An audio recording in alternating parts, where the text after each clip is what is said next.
Welcome back to my channel. Whether you are trying to type something and the keyboard just won't appear on screen, be it the Samsung keyboard or Google Gboard, I will show you how to fix it. Keep in mind, whenever you tap on a text area to type, the keyboard is supposed to pop up automatically.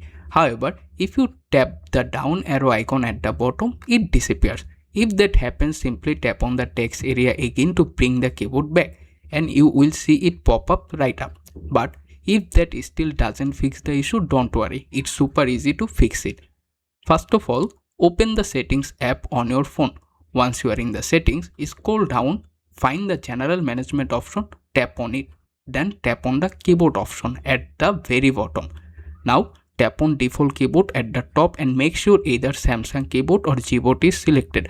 I personally use Gboard. Next, toggle off the keyboard you are currently using like Gboard and turn it back on.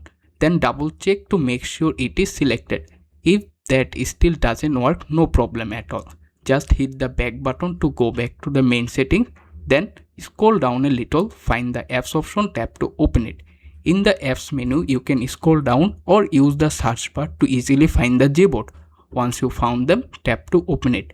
In the menu, look for the bottom bar. Here find the force stop button, tap on it, then confirm it. After that, go to the storage menu. Here you can see the two options, clear cache, clear data. Tap on the both option one by one. Once that done, go back and tap on app details in store. If there an update available, go ahead and update the app.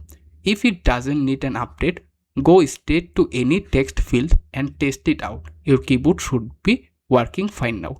If you're still having issue after this, try restarting your Android phone. And this time it worked properly. Thanks for watching. Did this video work for you? Drop a comment below and don't forget to like and subscribe. Bye.